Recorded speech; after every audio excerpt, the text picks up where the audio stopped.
Hey, and thank you for tuning in to Chosen. So I came with a word today to help encourage those that may be struggling to pray. If you're struggling to kind of find your foot in prayer or whatnot, I hope this word encourages you. So, in my own time with God, like I talk to God all the time throughout the day and everything, and some people will equate that to prayer or whatnot. I got you. Well, I was talking to God about me in my prayer life. Like I like to talk to him about different things. So we talking about my prayer life. I recommend that if you are having trouble in prayer, talk to God. You can talk to other people about it, but also talk to God. And so as I'm just thinking about my prayer life and where I want to be in my prayer life, I started talking to God about it, and this is what he told me, and I'm going to share this with you. He said, the problem that you face is that you think you will always feel like praying. Once you accept the fact that you will not always feel like praying, you can move past what you feel or not feel and make a decision to pray. He said, your prayer life is currently being guided by your feelings and not your decisions. I was like, oh my gosh. Okay. He was like, yeah, your prayer life is currently being guided by what you feel and not your decisions. So he further explained to me that though thoughts and feelings are connected, you can decide over what you feel.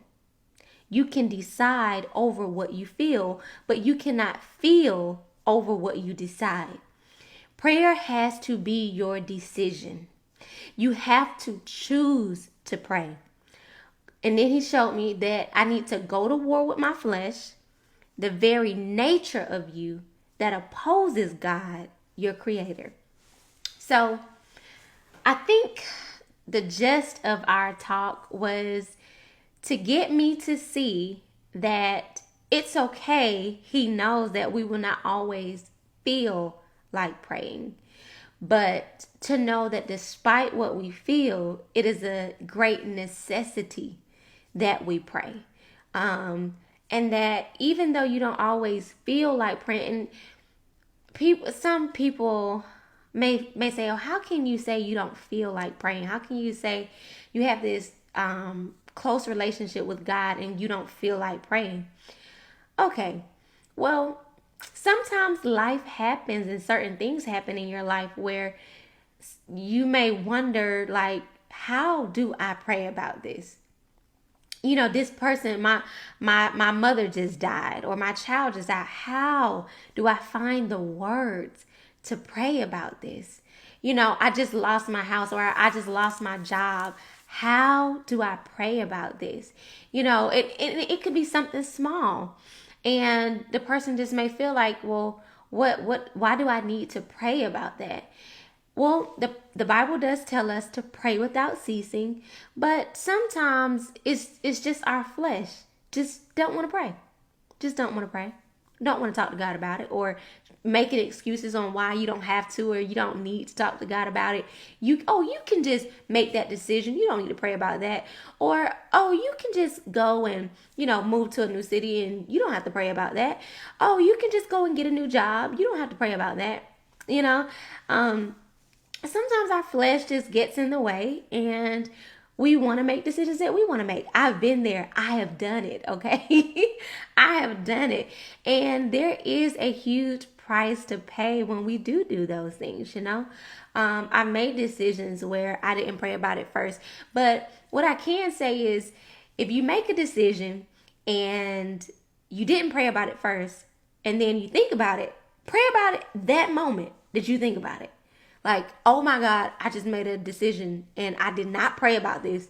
Let me pray about it right now. Stop what you're doing and pray at that moment.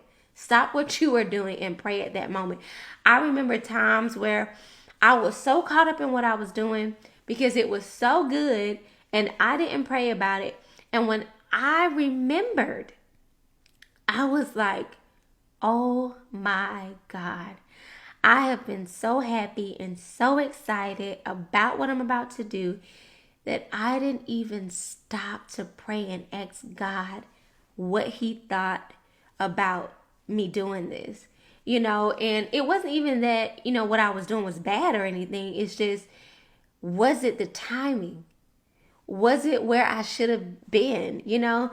And sometimes it's just like he said, you can be guided by your feelings.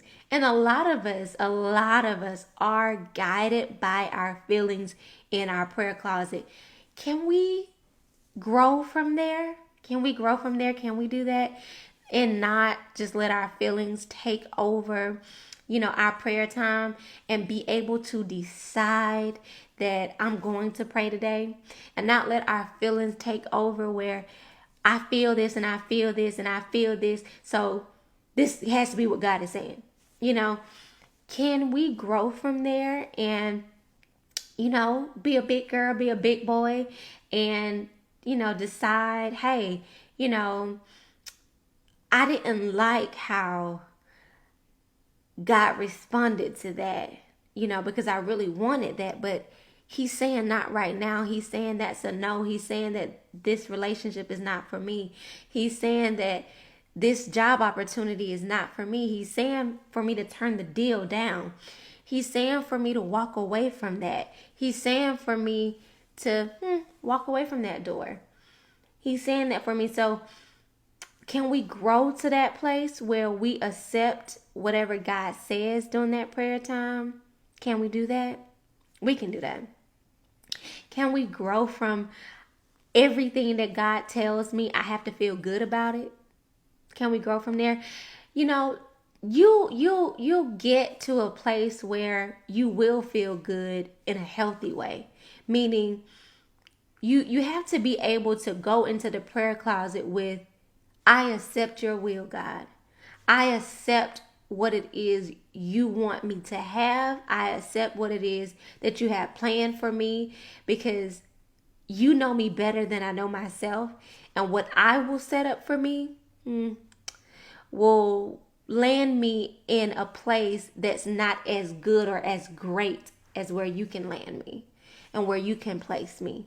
Not that I would do myself bad. It's just, hey, God knows me better than I know myself. So I might be here with my own strategy and my own plan, but I can be all the way up here with God's plan and his strategy. So again, if you're struggling with your prayer time, talk to God about it. I promise you, he will give you insight. He will show you what's keeping you from praying. He'll show you where the areas of your prayer time that's kind of misleading you. So I pray that this word blesses you. I hope it encourages you, and I hope it pushes you to pray. Be creative with your prayer time. Like, be creative. Yeah, I know that there's traditional ways of seeing prayer. I'm encouraging you to be creative. Okay, so whatever that means for you, whatever that means for your relationship with God, be creative. So if that means taking a walk through the park and praying, do that.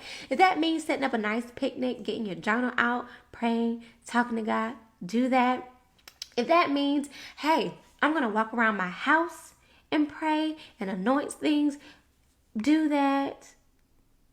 I'm going to create me a prayer journal, do that. I'm going to create prayer videos, do that. I'm going to get some friends together and then we're going to start a prayer chain. Do that. I'm going to get a text together and then I'm going to start off a text and then I'm going to let the next person finish the next word. Be as creative as you can be. I would say don't neglect that one-on-one prayer time, but it's always great to pray with others as well. So again, I hope this video blesses you. Thank you for tuning in to Chosen. I'm Santiana and I hope you have a blessed one. Bye.